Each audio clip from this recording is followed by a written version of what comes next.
According to a report, the Cowboys were informed by the league office that the 2 tripping penalties called against them in the 13-9 loss against the Patriots should not have been called. The second one negated a first down as Dallas was driving for a potential go-ahead touchdown late in the fourth.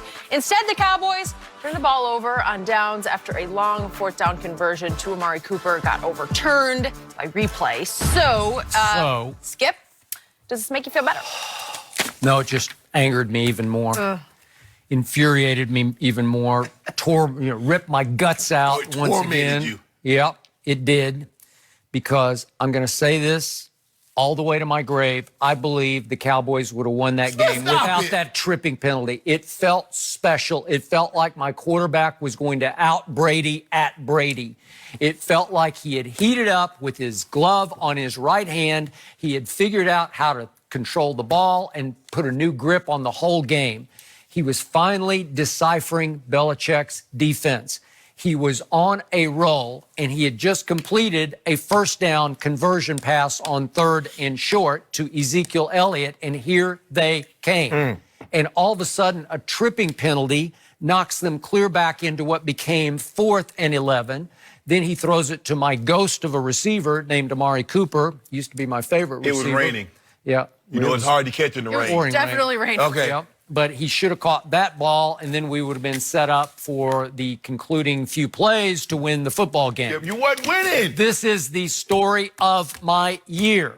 My team is now 6-5 because everything that could have gone right a year ago did go right, and everything that could go wrong just keeps going wrong. Balance. Yeah. Balance. Yeah. It's all about balance. Getting even with me are the NFL gods. They were going to catch the L regardless. And I know you want to see, because you've been using a lot of, and this is not the Skip Bayless that I know. You're using a lot of excuses. It was raining. It was cold. Dak is not used to. Was that a fact? Was that a fact? Was that a fact? Yes. Well, Tom Brady wasn't throwing out the the NFL completely blew it. Well, how can you explain that there had been 7 tripping penalties through 190 NFL games, and all of a sudden they get 2 calls on them in one game, and they're both phantom? They're both. The NFL said we blew it both times. I told you what happened. Coach Belichick or the staff alerted the officials that these guys be doing tripping. That's why they called it. And I said at the time, Skip, that was not tripping. So penalties. Effectively, he went back into Belichick mode, right? No, hey, all he can do is bring something to their attention. They didn't have to call it. Yeah.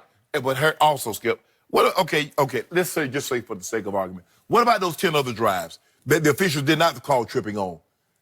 You didn't get a touchdown all day. So now all of a sudden it's colder. It's sleeting or raining or whatever the conditions are. Gusts up to 30 miles an hour. It's temperature in the mid-30s. Exactly. Yep. But so you couldn't do it when it was in the 40s and raining, and gusts was not up to 40. But you're going to do it at that point in time. Just go ahead and take a look.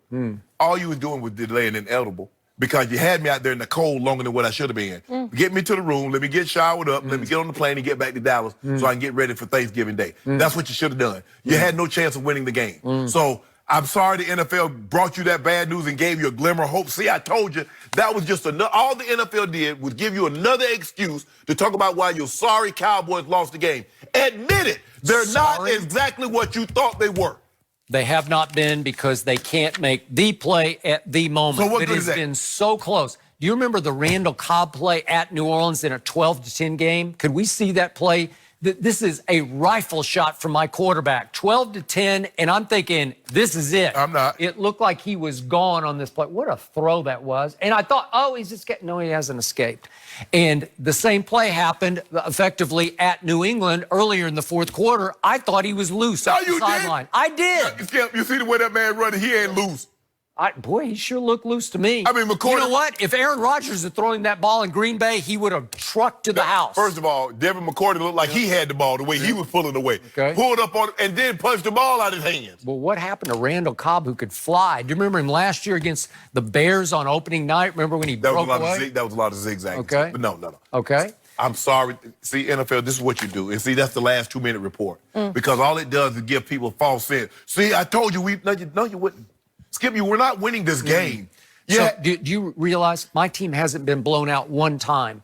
And do you realize that a pass to Jason Witten in the end zone for a 2-point conversion to go to overtime at Jets is an obvious pass interference. Well, it on wasn't. Marcus May, he just jumps all over his back. But what happens? They don't give him the call because it's not our year. That's how it feels to me. You do know that not getting blowed out, losing a game and not getting blowed out just because you lost by 5 points or 7 points, you don't get half a L. You get the whole L. So it doesn't matter if you lose by 1 or 45. You lost. Okay, I agree. We fell behind 31-3 to Green Bay, and then call here the came L. my quarterback, threw for 323 in the second half, and it comes down to a chip shot field goal to get an onside, and Brett the Fret Maher missed it. He missed that chip shot. I just want to know, why were you behind to begin with? Okay, because my defense didn't show up. Because what my about your head offense? coach couldn't motivate you to come on this show. Okay, Yeah. what about your offense?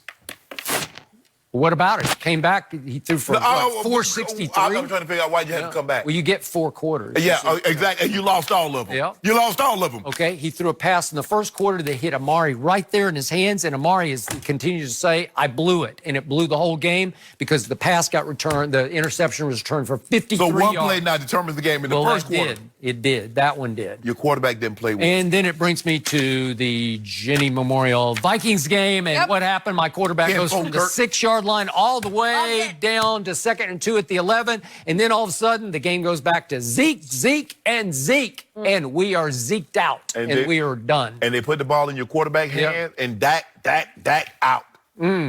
That's not what I saw. Dacking out. That's So I what y'all got 5 close losses. This is the 5 Cowboys. narrow losses. Instead of 3 and out, I'm going to call it dacking out. Yep. And no more 3 and out. Dacking out. That's what you did against the Patriots all day long. Dacking out. You picked my team to win at Tom Brady. Yeah, but I wasn't disappointed. Why would you do that? Because everybody kept telling me, you've been, since 2016, I have not seen a guy come into the league. Nobody has more game-winning drive other than the guy in Foxborough. Fact. He has the Clyde's completion percentage. Fact. Yada, yada, yada. Fact. Everybody needs to build this. They talk about bull jive this offense is built around Zeke. This is Dak. Dak is MVP. And so I said, okay, I'll let y'all talk me into it. You, Clarence Hill, Bill Barnwell, and whoever else wrote that article. Todd Archer. Yeah. Now what? Well, now what? You lost. Yeah. And now, but I'm not nearly disappointed as you are. So we're 6-5, and we still have a game lead in the division. About to be 6-6. Oh, about to be 6-6. Can we get due on that? We got 2 days away. I'll tell you what. I'll take 5 cases right now on Dallas over Buffalo. I'll take 5. That's how confident I am. I think it's time to skip them to stop talking about Sunday and start focusing on the game in 2 days. That's what worries me. Yeah, you talk about Sunday already. They're not replaying that game. You know they don't replay Tuesday. games. We got to look ahead Have here. they ever played a game? Have they ever replayed an NFL game? I don't think so. You know what? I think that one should be replayed. We should go right back to 1st and 10 at the 50. And guess what? Yeah. You still With catch better another weather L. You conditions. catch another with L. better I weather. do agree, though. It would have been nice to see it not in a torrential downpour. I Just think because so. I think it would have My played team in a would have won on a different dry night. Hold on. What happened to this is football weather? Just in general, I just would rather see it. So another day. This is Another day, I know football football weather. Okay, Lamar Jackson, is he leading the Ravens on a Super Bowl collision course with the Niners? We'll talk about that next.